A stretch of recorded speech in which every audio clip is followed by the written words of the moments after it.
These are indie games, typically made by small teams of dedicated developers. They are leading the vanguard of innovation to make all video games even better. And these are the ones that you need to play next.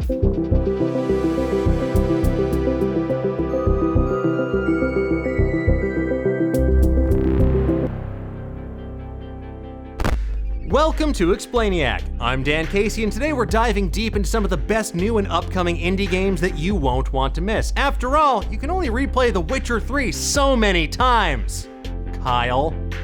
Now, some of these titles are out right now, some won't be out until next year, but they're all worthy of your hard-earned cash. I'll put details about each game in the description below, but in the meantime, let's get on with the show. Overland. Now, road trips are inherently stressful experiences. You have to choose the right playlist, figure out if this is a gas station where you'll get snacks or get murdered, avoid deadly monsters in the post-apocalypse. It's just too much.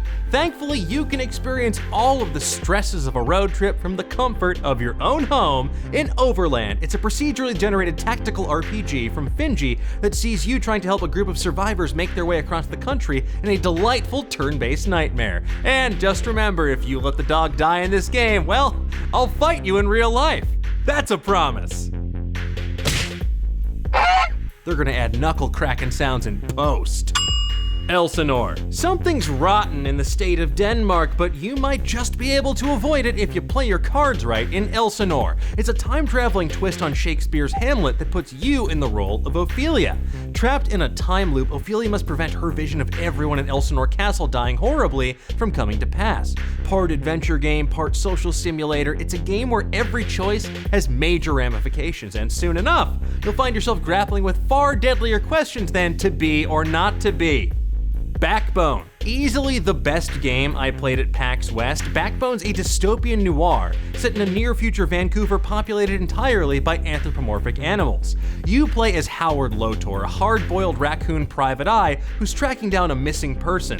What you find, though, is misery, mystery, and murder most foul. It plays out like a classic LucasArts adventure game oozing with charm, and I can't stress this enough, you've got to play it when it finally comes out. Actually, you can play it right now. The prequel is available on Steam, so check it out. World of Horror. What if the terrifying manga of Junji Ito were a video game? Well, that seems to be the question that the devs behind World of Horror asked themselves. This one-bit roguelite will send you through a hellish, unnerving, and constantly shifting world of cosmic horror. It changes every time you play as well, thanks to a deck of event cards. You'll solve deadly mysteries, do battle and turn-based combat, and generally try not to let your sanity slip away. And honestly, I'm just happy that someone managed to turn my constant crushing sense of existential dread into a game, instead of just a constant state of existence. Anyway, back to the show. Indivisible. If you've ever thought to yourself, what if Skullgirls and Valkyrie Profile had a baby? Then first of all, weird thought, and second of all, you're in luck, because Lab Zero, the makers of Skullgirls, are back with a hand-drawn action RPG platformer about a fearless girl named Anya who discovers a mysterious power within her when her rural home is attacked. Now, considering what a crisp, clean fighting game they made with Skullgirls, Lab Zero seems primed to make the must-play RPG of 2019. Boyfriend Dungeon. Dating simulators and visual novels are having a golden age right now. There's more normal fare out there like Dream Daddy, weirder stuff like Hauntiful Boyfriend that lets you date the bird of your dreams, and now Boyfriend Dungeon lets you lock lips with weapons. That's right, this dungeon crawler / dating sim hybrid lets you plunder that booty in more ways than one. With a wide array of romantic options across the sexual spectrum, this deeply silly combo features writing as sharp as its deadly Beyblades, and it's a must-play for anyone looking to delve deep into their emotional dungeons, as well as the more goblin-infested sorts. Carrion. Now, how many games out there put you in the shoes of like a surly space marine or a nebbish scientist trying to take down a deadly alien life form? Honestly, too many. Thankfully, Carrion flips the script and makes you a malevolent pile of murder goo who must break free and attack your captors to grow into an even more terrifying monster in this incredibly clever reverse horror game from Phobia Games. Now, if you'll excuse me, I have to go disinfect everything in the studio because something just got out of Kyle's office and I think it was crawling this way.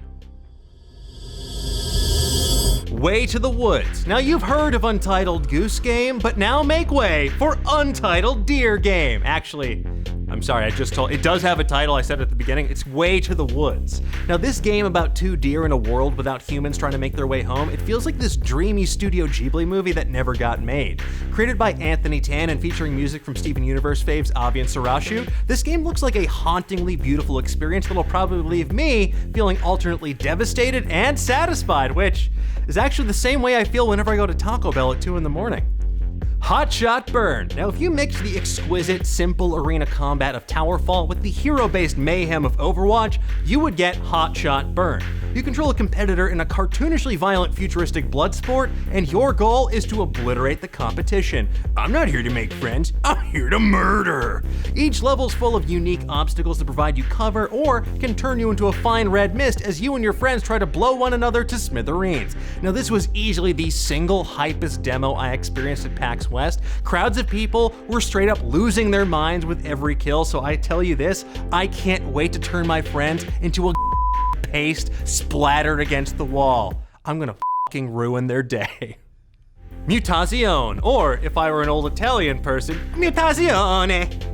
If you loved the small town mystery and emotional storytelling of Night in the Woods, then Mutazione is right up your alley. It's part mutant soap opera, part supernatural mystery, and it oozes with personality at every turn. Mutazione puts you in the shoes of 15-year-old Kai as she travels to the strange eponymous community of Mutazione to take care of her sickly grandfather. What follows, honestly, looks like the best episode of Riverdale that hasn't yet been made.